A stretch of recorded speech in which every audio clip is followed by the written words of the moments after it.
Bismillahirrahmanirrahim. Assalamualaikum warahmatullahi wabarakatuh.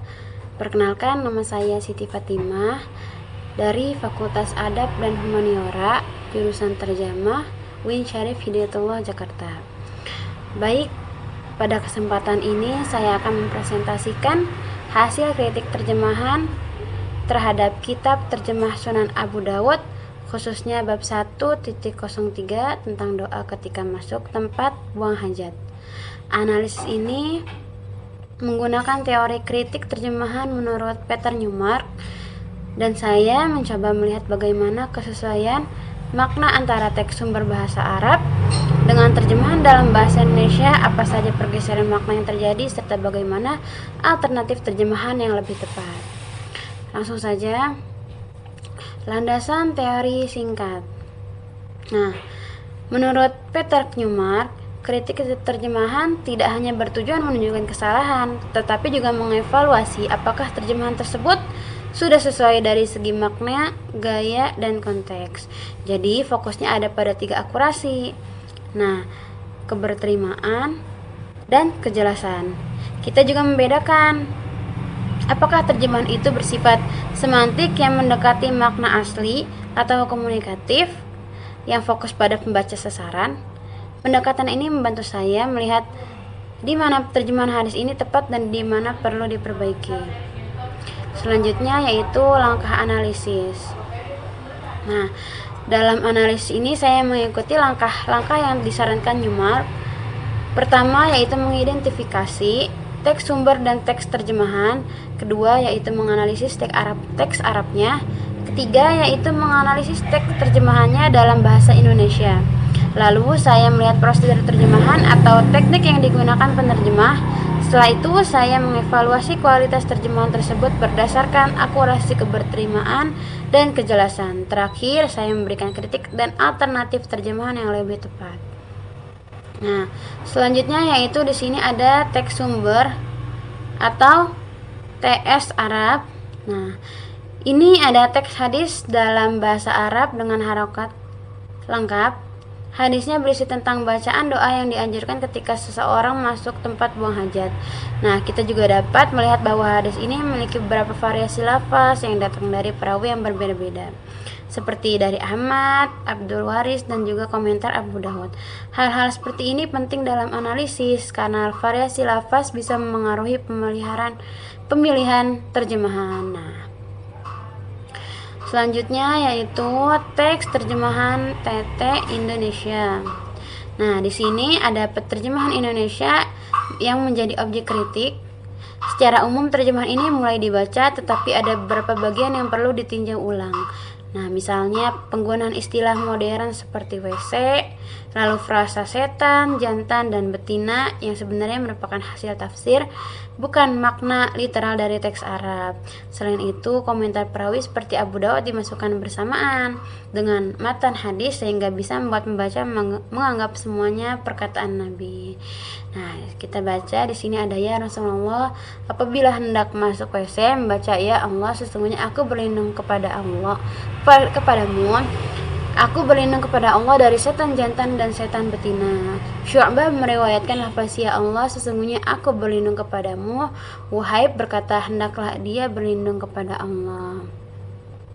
Nah, selanjutnya yaitu identifikasi jenis teks Newmark.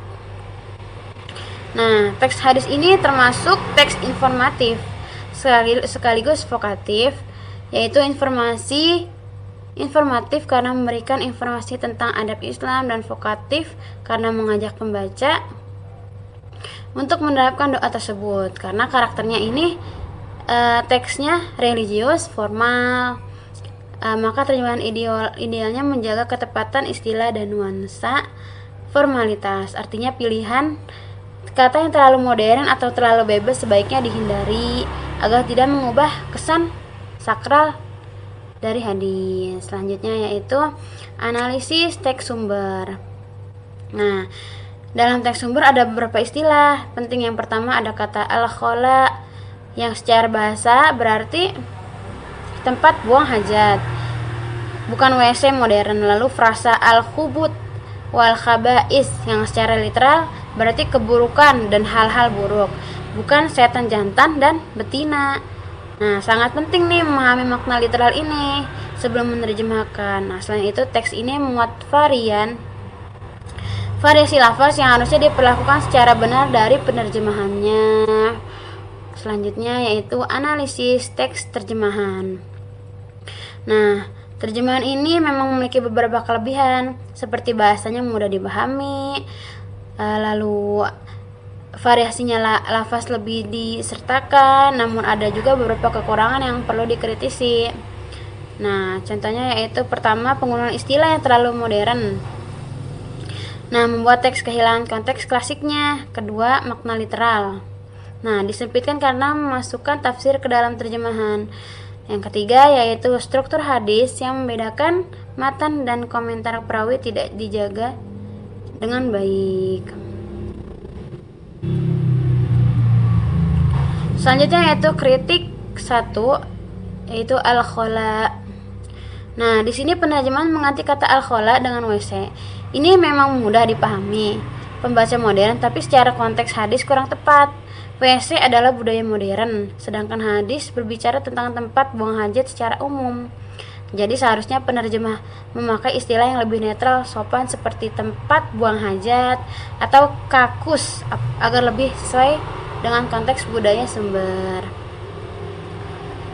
Selanjutnya yaitu kritik 2, makna al-khabasi wal khaba'is. Nah, bagian paling penting, penerjemah memberi terjemahan setan jantan dan setan betina, padahal itu bukan makna literal, melainkan tafsir ulama. Ini disebut over explicitation, yaitu menerangkan sesuatu secara berlebihan. Dalam kritik terjemahan ini dianggap merugikan karena menyempitkan makna. Makna literal frasa ini adalah keburukan dari hal-hal keji secara umum. Jadi alternatif yang saya berikan lebih aman secara makna dan lebih sesuai metode semantik. Nah, alternatifnya aku berlindung kepada Allah dari khubusi wal khaba'is. Catatan ditafsirkan sebagai ulama sebagai jin laki-laki dan perempuan. Selanjutnya yaitu kritik 3, pergeseran aspek waktu. Nah, teks Arab menggunakan frasa iza dakhala yang berarti ketika masuk, tetapi penerjemah menuliskan apabila hendak masuk. Ini adalah bentuk modulasi, yaitu pergeseran makna. Meskipun tampak sepele, ini mengubah waktu kejadian dalam teks. Dalam kritik terjemahan, perubahan seperti ini seharusnya dihindari kecuali ada alasan yang kuat. Selanjutnya yaitu kritik 4, matan versus komentar perawi.